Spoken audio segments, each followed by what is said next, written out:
Hello everyone, welcome back to Dodo maths. This is Dheeraj Tiwari. ये lecture number 1 का ही part 2 होने वाला है, क्योंकि लेक्चर नंबर 1 आपका पूरा रिकॉर्ड नहीं हो पाया था किसी वजह से।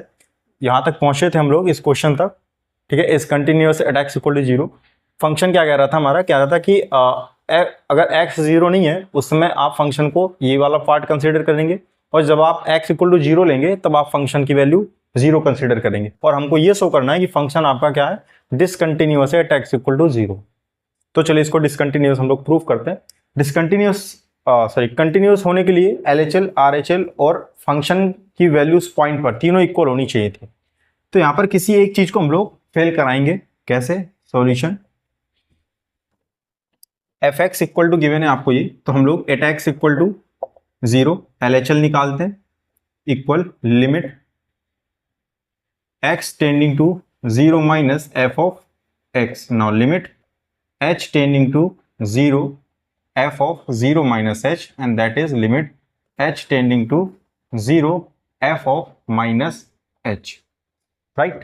अब ये जो वैल्यू है आपकी जीरो से कम है, मतलब जीरो के इक्वल तो नहीं है, तो आप फंक्शन कौन सा यूज करेंगे? ये वाला। तो यहां से देखिए limit h tending to zero, और ये वैल्यू हम लोग इसमें पुट कर देंगे, that is e to the power 1 by minus h minus 1 upon e to the power 1 upon minus h plus 1। ठीक है। नाउ अब यहां से क्या करेंगे, ये लिमिट अंदर जाएगी, इस पर लगेगी, तो एक लिमिट यहां से अगर डायरेक्ट देखें हम लोग, limit h tending to zero और 1 upon e to the power 1 upon h की जो वैल्यू होती है वो जीरो होती है। ठीक है। Limit h tending to zero 1 upon e की power 1 upon h equal to zero होता है ये। ठीक है। हम लोग लिमिट डायरेक्ट निकाल लेते हैं यहाँ से, तो इसका डायरेक्ट हम लोग यूज यहाँ पर करने वाले हैं कि यहाँ से अगर हम देखें तो limit h tending to zero, और इसको अगर हम ध्यान से देखें तो इसको ये लिख सकते हैं e की पावर 1 अपॉन h। 1 अपॉन में कर दिया ना, पावर नेगेटिव थी, नीचे लाया तो क्या हो गई, डिनोमीटर में लाया तो पॉजिटिव हो गए, minus 1 upon e to the power same 1 upon e to the power 1 upon h minus plus 1। ये कर लिया हम लोगों ने। अब इसकी तो लिमिट क्या होने वाली है आपकी, जीरो होने वाली है, that is zero minus 1 upon that is zero plus 1। तो क्या आ जाएगा आपका, माइनस 1 आ जाएगा। एलएचएल आपका कितना आ गया, माइनस 1 आ गया। यहाँ से एलएचएल आपका माइनस 1 आ गया। सिमिलरली हम लोग क्या निकाले, आरएचएल यहाँ से, तो आरएचएल देखिए यहीं पर निकाल देता हूं मैं। RHL limit h tending to zero, x tending to 0 plus f of x. Now limit h tending to 0 f of 0 plus h. Now limit, अब यहां से देखिए फंक्शन कौन सा लेंगे, यही वाला लेना है आपको फिर से। तो लिमिट h टेंडिंग टू 0, यहां से हो जाएगा आपका e to the power 1 upon h minus e to the power 1 upon h plus 1।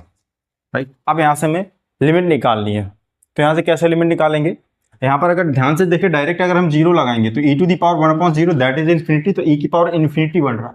ठीक है। तो इसको थोड़ा अरेंज करेंगे हम लोग, कैसे, limit h tending to zero, यहाँ से e की पावर 1 अपॉन h को कॉमन कीजिए, तो e की पावर 1 अपॉन h हो जाएगा 1 minus upon e to the power 1 upon h। Similarly नीचे से ऐसे ही कॉमन कीजिए, e to the power 1 upon h हो जाएगा 1 plus e to the power 1 upon e to the power 1 by h। ये से आपका कैंसिल आउट हो जाएगा, क्या रह जाएगा आपके पास में, limit h tending to zero 1 minus 1 upon e to the power 1 upon h upon 1 plus 1 upon e to the power 1 upon h। और इसकी लिमिट हमको मालूम है, अभी देखी थी वहां पर कितनी होती है, जीरो, तो यहां से क्या हो जाएगा 1 minus zero upon 1 plus zero that is 1। तो यहाँ पर देख सकते हैं जो LHL है आपका और जो RHL है वो आपका इक्वल नहीं है, यही फेल कर गया। अगर ये दोनों इक्वल होते तब तो हम फंक्शन की वैल्यू भी चेक करते, बट यही दोनों फेल कर गए, मतलब इक्वल है ही नहीं। तो अगर कोई एक कंडीशन फेल कर जाए तो आपका डिसकंटिन्यूअस हो जाता है। तो यहाँ से क्या प्रूफ हो गया कि ये जो गिवन फंक्शन है आपका x इक्वल टू जीरो पर क्या है आपका, डिसकंटिन्यूअस। राइट। नेक्स्ट क्वेश्चन देखते हैं इसी का।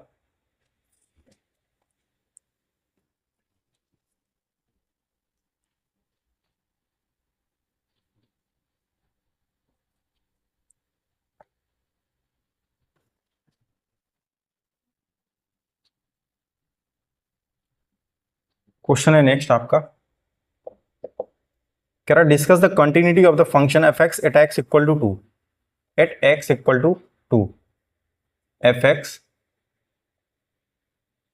1/2 minus x 0 x less than 1/2 1 when x equal to 1/2 and 3/2 minus x and 1/2 x less than or equal to 1। ठीक है, x equal to 2 पर आपको ये बताना है कि फंक्शन क्या होगा, कंटिन्यूअस होगा या डिसकंटिन्यूअस होगा। उन्होंने कहा डिस्कस कीजिए, है ना, ये नहीं कहा कि सो दैट। तो आपको बताना है कि कंटिन्यूअस है या डिसकंटिन्यूअस है। पॉइंट उसने बता दिया है, x इक्वल टू 2।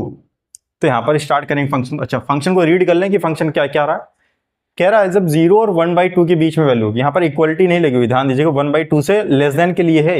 जब जब आपका x 1/2 से कम होगा तब तब आप फंक्शन कौन सा यूज करेंगे, 1/2 माइनस एक्स। फिर वहीं पर कह रहा है कि x अगर इक्वल है 1/2 के, देन आपका directly f x equal to 1 रख सकते हैं आप। ठीक है, ये तो काम आ जाएगी हमारी उस पॉइंट पर फंक्शन की वैल्यू निकालने के लिए। फिर कह रहा है जब आप x जो है आपका 1/2 से ग्रेटर देन होगा, उस समय आप फंक्शन कौन सा यूज करेंगे, 3/2 minus x. So now solution at x equal to 2, LHL निकालते हैं यहां से, limit x tending to 1/2, sorry 2 पर का ये 1/2 पर। एक बार चेक कर लेता हूं 1/2 है या 1/2 पर, 1/2 है, नॉट 2, 1/2। क्या थे, एट एक्स इक्वल टू 1/2 पर चेक करना है। तो x tending to 1/2 minus f of x equal to limit h tending to 0, और ये क्या हो जाएगा आपका 1/2 माइनस एच। यही तो करते हैं, लिमिट h, LHL कैसे निकालते हैं, F of a minus H करते हैं। और a क्या होता है जिस पॉइंट पर आपको चाहिए, अभी तक 0 आता था तो 0 रखते हैं यहाँ पर 1/2 माइनस एच आया है। ठीक है, ये डिफरेंट टाइप का लिया मैंने, हर टाइप का क्वेश्चन मैंने कंटेन किया है ताकि आपको वेराइटी दिखे। Limit h tending to 0 1/2 minus H. अब यहां से अगर देखें तो ये जो x है आपका, ये 1/2 माइनस एच, 1/2 में कुछ सब्ट्रैक्ट हो रहा है, तो ये जो x है आपका 1/2 से कम होगा या बड़ा होगा। यहाँ अगर ध्यान से देखें तो ये जो 1/2 में कुछ सब्ट्रैक्ट होगा, तो जो x है आपका 1/2 से छोटा हो जाएगा। और अगर x 1/2 से छोटा है उस समय फंक्शन आपको कौन सा यूज करना है, ये 1/2 माइनस एक्स। यहां से लिखेंगे लिमिट h टेंडिंग टू 0, और इसमें देखिए हम क्या पुट करेंगे, 1/2 माइनस, इसमें पुट कीजिए वैल्यू 1/2 माइनस एच। ठीक है, इक्वल में क्या आ जाएगा आपके यहाँ से एच जी रखेंगे, इसमें लिमिट लगाएंगे तो 0 कर देगा वो तो, और ये 1/2 माइनस 1/2 दैट इज 0, 0 आ गया आपका। यहां पर हम लोग डायरेक्ट भी लिमिट लगा सकते हैं। कैसे डायरेक्ट का क्या मतलब है, यहाँ पर जैसे मैं लिखूं यहाँ पर limit x tending to 1/2 minus, आप डायरेक्ट फंक्शन का यूज कर सकते हैं 1/2 माइनस एक्स, और ये लिख सकते हैं 1/2 माइनस 1/2 लिमिट लगाते हुए। तो 1/2 माइनस 1/2 कितना आ जाएगा आपका, 0 आ जाएगा यहाँ पर। क्यों, क्योंकि ये पॉलिनोमियल है। ठीक है, तो पॉलिनोमियल में हम लोग डायरेक्ट लिमिट पुट कर सकते हैं, तो इसलिए डायरेक्ट भी लगा सकते हैं, आप ऐसे भी कर सकते हैं। ठीक है, दोनों तरह से सही है, आपका आंसर सेम आएगा, इससे डिफरेंट नहीं आएगा। तो LHL कितना आ गया आपका, 0 आ गया यहाँ से। सिमिलरली RHL निकालें अगर हम लोग, तो कैसा हो जाएगा, limit x tending to 1/2 plus f of x, और है कितना, limit x tending to 1/2 plus, अच्छा यहाँ पर 1/2 प्लस, यानी कि x कैसा है आपका 1/2 से थोड़ा सा ज्यादा है, तो 1/2 से बड़ा है जब x, तब आप फंक्शन ये वाला यूज करने वाले 3/2 माइनस एक्स। डायरेक्ट लगाइए limit 3/2 minus 1/2 and that is 1। तो यहां से अगर ध्यान से देखें तो ये जो LHL है और ये जो RHL आया आपका, ये दोनों कैसे हैं, डिफरेंट हैं। Here LHL is not equal to RHL, दोनों कैसे आ रहे हैं, डिफरेंट डिफरेंट आ रहे हैं। तो क्या हो जाएगा आपका, does not equal RHL and RHL is not equal to, that's why the function is discontinuous at x equal to 2. This implies fx is discontinuous at x equal to 1/2. Clear है, कोई एक फेल कर जाए, वही करा दिया हम लोगों ने, फेल हो गया यहाँ पर। नेक्स्ट क्वेश्चन देखते हैं।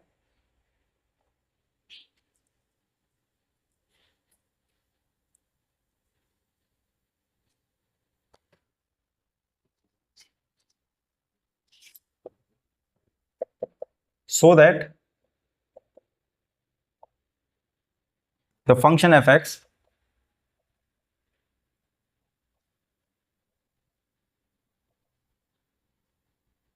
2x minus mod of x is continuous at x equal to 0। कह रहा प्रूफ कीजिए कि जो फंक्शन है f x equal to 2x minus mod x क्या है आपका कॉन्टिन्यूअस होगा किस पॉइंट पर x इक्वल टू 0 पर। तो जब भी मॉड वाले आपको फंक्शन मिलते हैं, ठीक है, आई थिंक पहला क्वेश्चन होगा ये, जब भी आपको मॉड वाला फंक्शन मिलता है तो आप उसको एक काम कर लीजिए, उसको एक बार निगेटिव के लिए और पॉजिटिव के लिए दोनों के लिए अलग अलग डिफाइन कर लीजिए, क्योंकि निगेटिव के साथ मॉड आपका निगेटिव साइन के साथ ओपन होता है, वैल्यू हालांकि पॉजिटिव ही आती है, ओपनिंग उसकी निगेटिव साइन के साथ करते हैं हम लोग। जैसे सॉल्यूशन है ना, मॉड की जो डेफिनेशन होती है वो दो तरह से ओपन करता है, एक्स लेस देन 0 के लिए अलग से और एक्स ग्रेटर देन 0 के लिए अलग से। तो यहाँ पर जो एफ एक्स है आपका f x equal to 2x minus mod of x, ये कैसा हो जाएगा।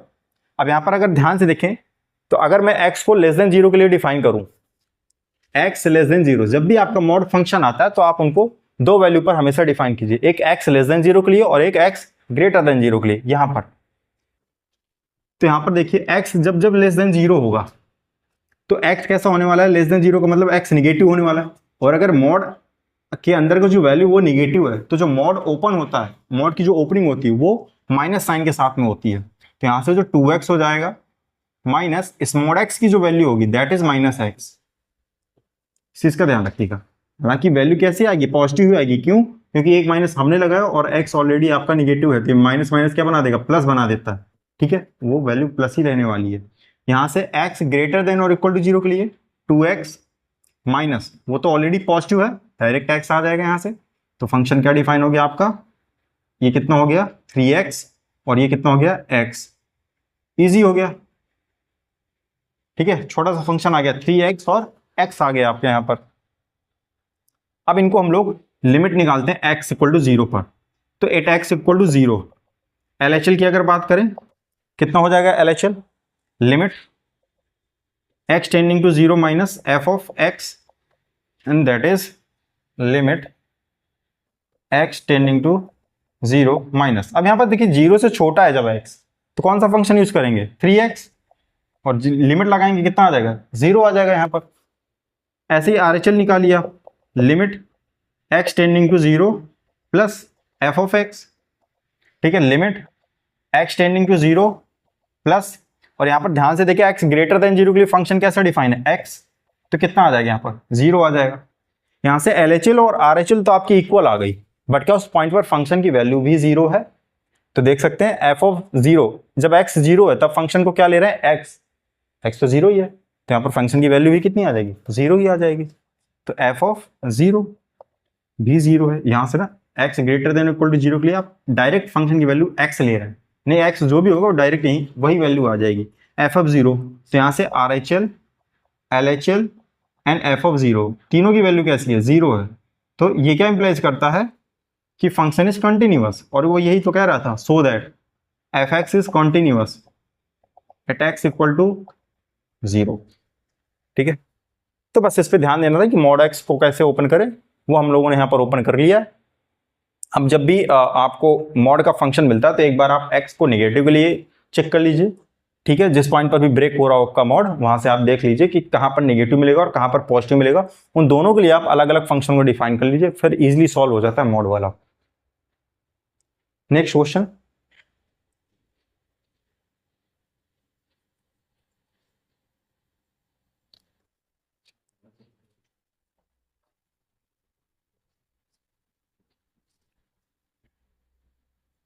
क्वेश्चन है next, determine the value of k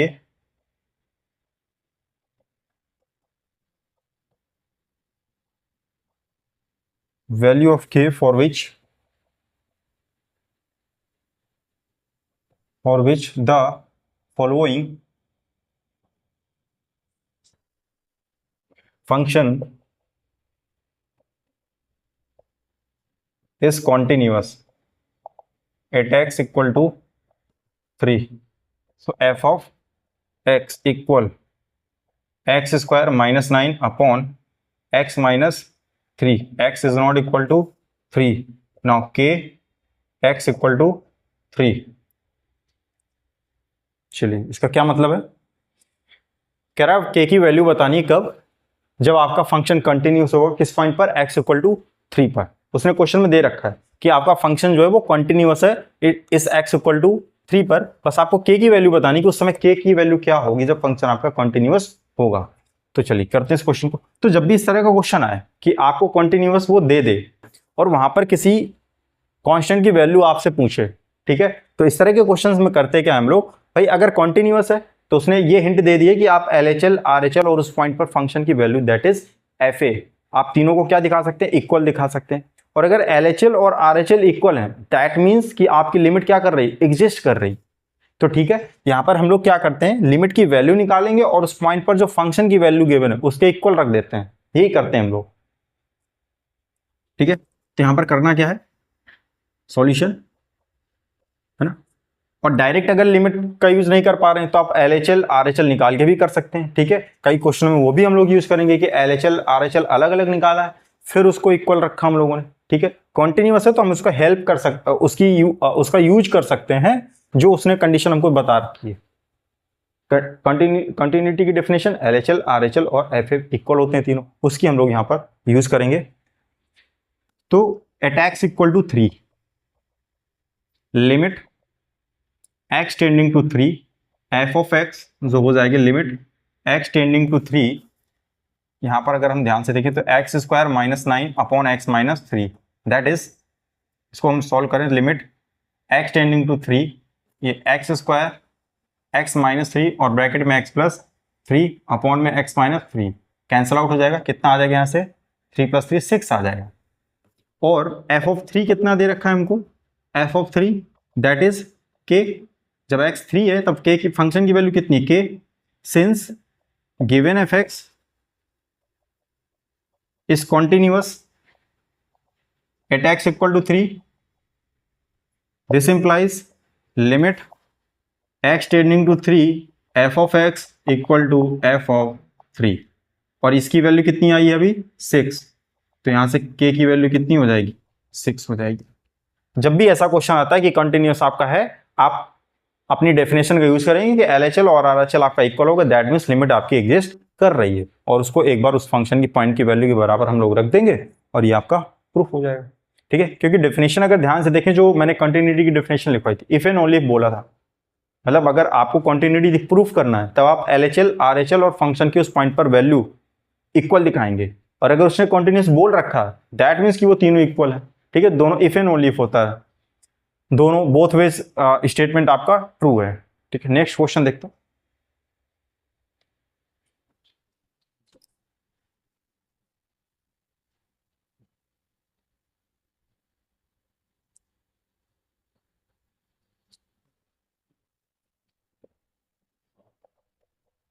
कह रहा है the function fx given by, कुछ इस तरह से डिफाइन है, 3ax plus b if x greater then 1, फिर 11 इफ x इक्वल टू 1 और 5ax minus 2b if x less than 1 is continuous at x equal to 1, find the value of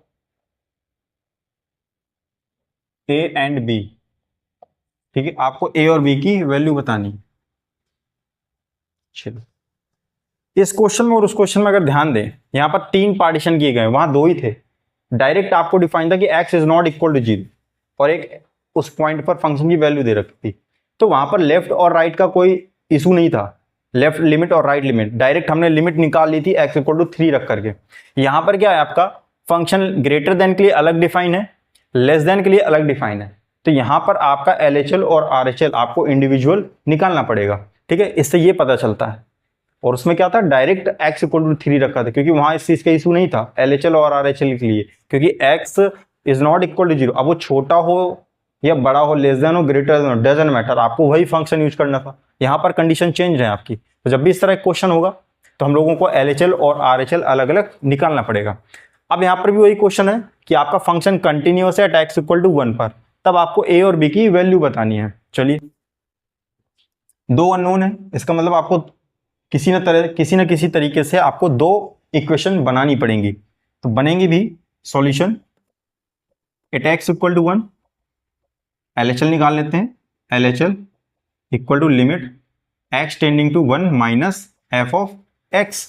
now limit x tending to 1 minus, यहां पर क्या करेंगे हम लोग, अब देखिए x क्या है आपका 1 से छोटा है, x आपका 1 से छोटा है इस वाले सेक्शन में, तो यहां पर वैल्यू कैसी है आपकी f(x) sorry 5ax minus 2b, और ये कैसा आपका पॉलिनोमियल है, डायरेक्ट लिमिट लगा सकते हैं, इसमें h वगैरह का कोई सीन नहीं है, तो इसमें 5a माइनस 2b ये वैल्यू आ जाएगी LHL की। इसी तरह से RHL भी निकाल सकते हैं, limit x tending to 1 plus f of x, और limit x tending to 1 plus x 1 plus, यानी कि x जो है वो 1 से बड़ा है कुछ, तो उसके लिए ये वाला फंक्शन यूज करेंगे, 3ax प्लस बी, लिमिट लगा दीजिए तो 3a प्लस बी आ गया। क्लियर है। और ये जो वैल्यू है आपकी f x इक्वल टू 1 पर, यानी कि f ऑफ 1 वो आपका कितना है, दैट इज 11। अब कंडीशन क्या होती है, since fx is continuous at x equal to 1, this implies LHL equal to RHL equal to f of 1। बात सही यहां पर LHL कितना है आपका 5a minus 2b equal to RHL 3a plus b, और वो किसके इक्वल है f ऑफ 1 यानी कि 11।